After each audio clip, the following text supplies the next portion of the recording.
কেউ কিছু একটা বলে দিলেই মেয়েটার ক্যারেক্টার নিয়ে মানুষ গসিপ করতে শুরু করে। বিচলিটা সুপারন্যাচুরাল পাওয়ার, আমি ওইটা রিয়েলিটির সঙ্গে কম্বাইন করে কিছু করার চেষ্টা করেছিলাম। আমাদের ইন্ডাস্ট্রির অনেক কিছু চেঞ্জ করার চেষ্টা করতাম।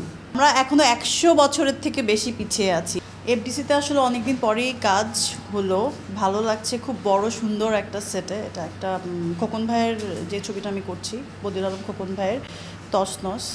কিছু চেঞ্জেস আসছে, কিছু চেঞ্জ করছেও, সো এটা ফিল হয় আসলে। কাজটা যখন অনেক হতো, সব কর্নারে কর্নারে শ্যুট হতো, আমরা যখন নতুন স্টার্ট করেছি আরও 14-15 বছর আগে, সো ওই সময়টা আর এই সময়টার মধ্যে অবশ্যই অনেক ডিফারেন্স আছে। আমি আমার জায়গা থেকে একজন ফিমেল হিসেবে আমি যেটা সবসময় মানে বিশ্বাস করি যে আমার যতটুকু ছোট্ট জায়গা ক্রিয়েট হয়েছে, সেখান থেকে আমি যদি নারীদের মধ্যে যে নারীদের যে স্ট্রেংথ, সেটা খুব এন্টারটেইনিং কমার্শিয়াল ওয়েতে হোক আর খুব আর্টিস্টিক ওয়েতে হোক, অতটুকু কিছু করতে পারি কাজ, ওইটা আমার কাছে মনে হবে যে আমি আমার জায়গা থেকে কিছু একটা করেছি। সো আমার এই আইডিয়াটাই এসেছিল যে সুপার পাওয়ার, প্রত্যেকটা নারী আমার কাছে সুপার ওমেন আসলে।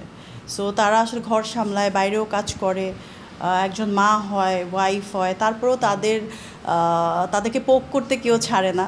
বাড়ি থেকে বের হলে কেন এরকম করে বের হলো, ঘরে থাকলে কেন কোনো আর্ন করে না, বা আমরা যদি একটু মডার্ন ওয়েতে চলি এত মডার্ন, আবার যদি খুব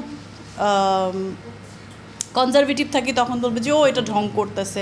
সো আমার এইসব জিনিস আমার খুব ফিল হয় যে মেয়েদের আসলে জায়গাটা খুব অনেক কিছু করার পরও নড়বড়ে। যে কোনো কেউ কিছু একটা বলে দিলেই মেয়েটার ক্যারেক্টার নিয়ে মানুষ গসিপ করতে শুরু করে, বা কাজের যে জায়গাটা সেখানেও অনেক আসলে স্ট্রাগলটা করতে হয়।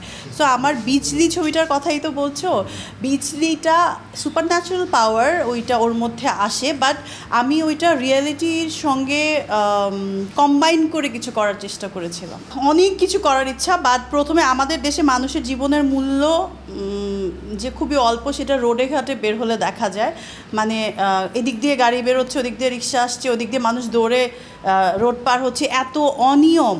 আমি এটা বলছি কারণ যতবারই আমি দেশের বাইরে যে আমার ফ্যামিলি তো এখানে থাকে, ঘুরতে না, মানে তাদের সঙ্গে দেখা করতে আমি বছরে 2-3 বার যেতেই হয়, যেহেতু এখানে কেউ থাকে না।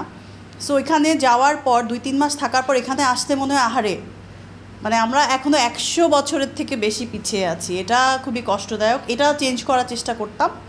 আরেকটা চেষ্টা করতাম একটু অনেক কিছু, আসলে আমাদের ইন্ডাস্ট্রির অনেক কিছু চেঞ্জ করার চেষ্টা করতাম। দেশে দেশে সবার সাথে দ্য নিউজ।